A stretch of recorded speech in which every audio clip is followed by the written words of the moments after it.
श्री सद्गुरु महाराज की जय। महर्षि में ही सत्संग सुधा सागर से गुरु महाराज का प्रवचन। अंतर्मुख होना सबसे बड़ा पुरुषार्थ है। प्यारे लोगों, मनुष्यों के वास्ते संतों का क्या प्रचार है, इसी का उपदेश इस सत्संग से हुआ करता है। संतों ने दृढ़ता से कहा है कि केवल सांसारिक वस्तुओं से कोई तृप्त नहीं हो सकता। जहाँ तृप्ति नहीं वहाँ सुख कहाँ।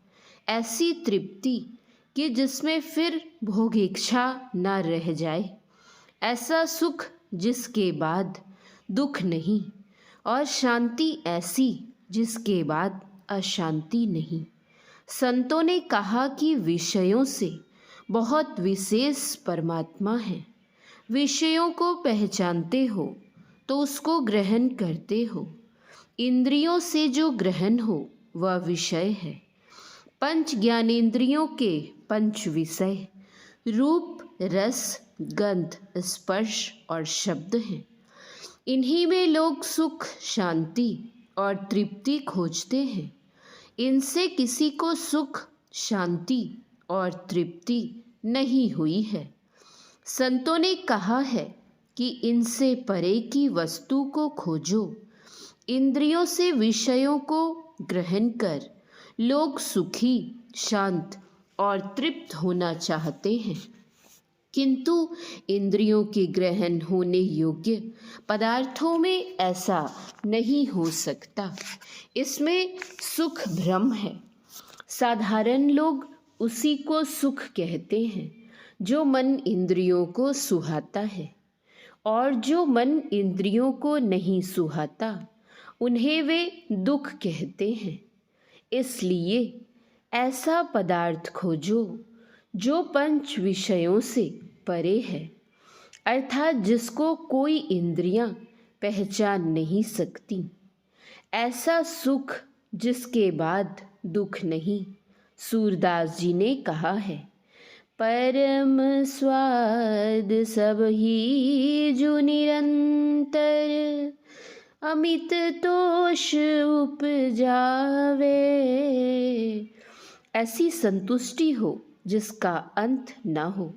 यह सुख संतोष परमात्मा प्राप्ति में है। इसलिए उस परमात्मा की खोज करो।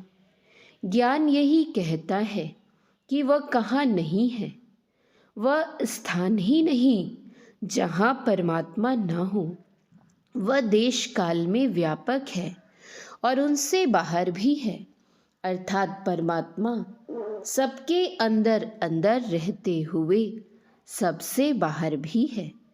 इंद्रियों के ज्ञान में नहीं आने के कारण उसको लोग बाहर में नहीं प्राप्त कर सकते।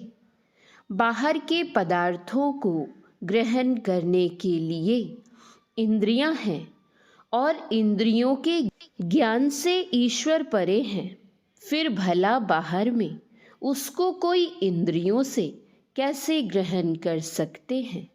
संतों ने कहा है, और अपने को भी प्रत्यक्ष ज्ञात होता है, कि बाहर से उलट सिमट कर अंदर में रहने से इंद्रियों से छूटना होता है। जागृत में इंद्रियों के साथ काम होता है, विषयों का ग्रहण होता है। स्वप्न में स्थूल इंद्रियों का संग छूटता है। उस समय बाहर का कोई ज्ञान नहीं रहता। संतों ने जिसको सुरत कहा है, वही स्वप्न में अंतर्मुखी हो जाती है, सिमट जाती है। सिमटने से वह इंद्रियों के घाटों में नहीं रहती। जगने पर वह इंद्रियों के घाटों पर आ जाती है।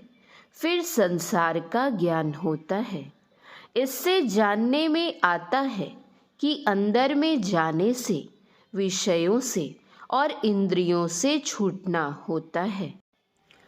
इसलिए यत्न जानकर अपने अंतर में प्रवेश करो।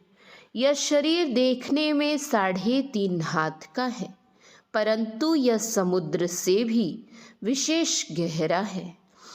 कबीर काया समुंद है, अंत न पावे कोई। मृतक होई के जोर है, मानिक लावे सोई। मैं मर जीवा समुंद का, डुबकी मारी एक, मुट्ठी लाया ज्ञान की, जामे वस्तु अनेक। संत कबीर साहब, अंतर्मुख होना सबसे बड़ा पुरुषार्थ है। यह सबसे बड़ा पुरुषार्थ इसलिए है कि बाहर विषयों से अभ्यासी की आसक्ति छूटती है। जैसे जैसे विषयों से छूटता है, वैसे वैसे वह परमात्मा की ओर बढ़ता है। ब्रह्म ज्योति को प्राप्त कर ब्रह्म को पाता है और सारी तृष्णाओं से मुक्त हो जाता है।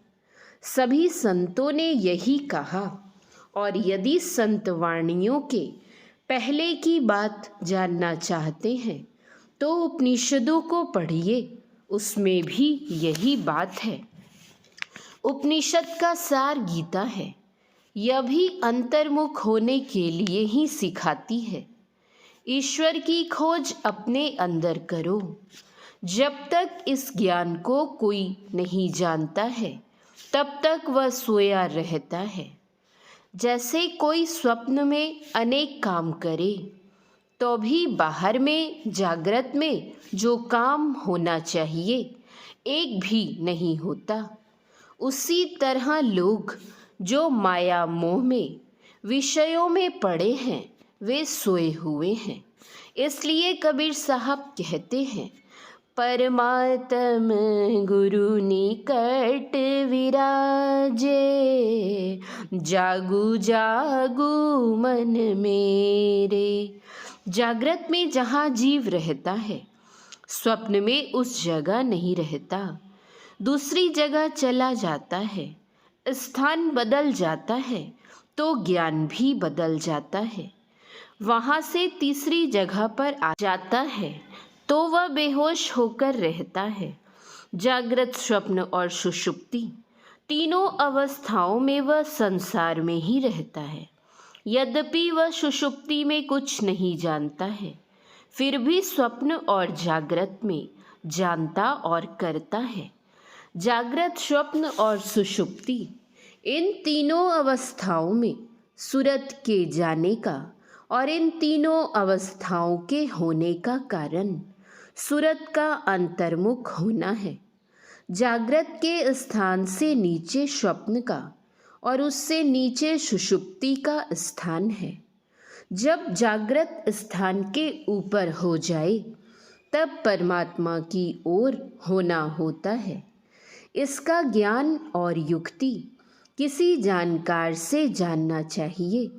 यदि जान भी लिया और उसका अभ्यास नहीं किया, तो उससे जो लाभ होना चाहिए वह नहीं होता। इसलिए कबीर साहब जो जगने कहते हैं, उसका अभ्यास करना चाहिए। दरिया साहब बिहारी कहते हैं, माया मुख जागे सब है, सो सूता कर जान। दरिया जागे ब्रह्म दिसी, सो जागा परमान। जानी ले शत पहचानी ले, सुरती साची बसे दीद न दाना। खोलो कपाट यह बाट सहज मिले, पलक परवीन दिव्य दृष्टि ताना। संत तुलसी साहब और गोस्वामी तुलसीदास जी कहते हैं, मोहनी सा सब सोवनिहारा, देखिय सपन अनेक प्रकारा।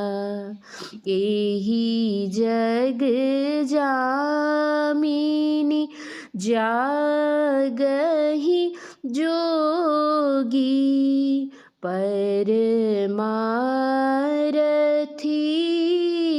प्रपंच वियोगी। योगी जन जगते हैं, योगी शरीर से बाहर नहीं जाते हैं, अपने अंदर सिमटते हैं। जैसे कछुआ अपने सब अवयवों को खोखड़े में समेट लेता है, उसी तरह जो अपने शरीर में इंद्रियों के घाटों से चेतन को समेट लेता है तब जगता है। जो इस तरह नहीं जगता उसको ईश्वर दर्शन नहीं होता।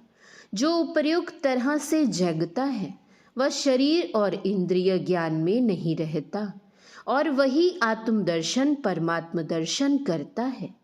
इसी को संतों के ख्याल में भक्ति करना कहते हैं। भक्ति के मोटे मोटे कार्यों से परमात्मा के पास जाने का जितना सिमटाव होना चाहिए उतना सिमटाव तो नहीं होता, किंतु उससे उस सिमटाव के साधन करने के योग्य बनता है, जिससे कि अंतर में विशेष प्रवेश कर सके। संतजन मोटी उपासना में ही भक्ति को खत्म करने नहीं कहते और ना बिल्कुल मोटी उपासना छोड़ने ही कहते हैं। वे मोटी उपासना करने के लिए भी कहते हैं और उसके बाद की भी उपासना करने के लिए कहते हैं। सत्संग से इसका ज्ञान लेना चाहिए, पापों से छूटना चाहिए। साधन भजन करने वाले को प्रत्यक्ष ज्ञात होता है कि मैं करता हूँ तो कुछ मिलता है। संतों ने ऐसा नहीं कहा कि आज तुम करो और मरने पर पाओगे, बल्कि कहा कि तुम अपने जीवन में ही प्राप्त करके देख लो कि यह परमात्मा है। इसके लिए पवित्र बनना होगा। पापों में लगा हुआ आदमी विषयों में लसका हुआ रहता है, उससे ईश्वर का भजन नहीं हो सकता। श्री सद्गुरु महाराज की जय। यह प्रवचन भागलपुर के मिर्जान हाट में श्री आनंदी लाल शाह के द्वारा आयोजित सत्संग में दिनांक 27/3/1955 ईस्वी के सत्संग में हुआ था। श्री सद्गुरु महाराज की जय। श्री सद्गुरु महाराज की जय। श्री सद्गुरु महाराज की जय।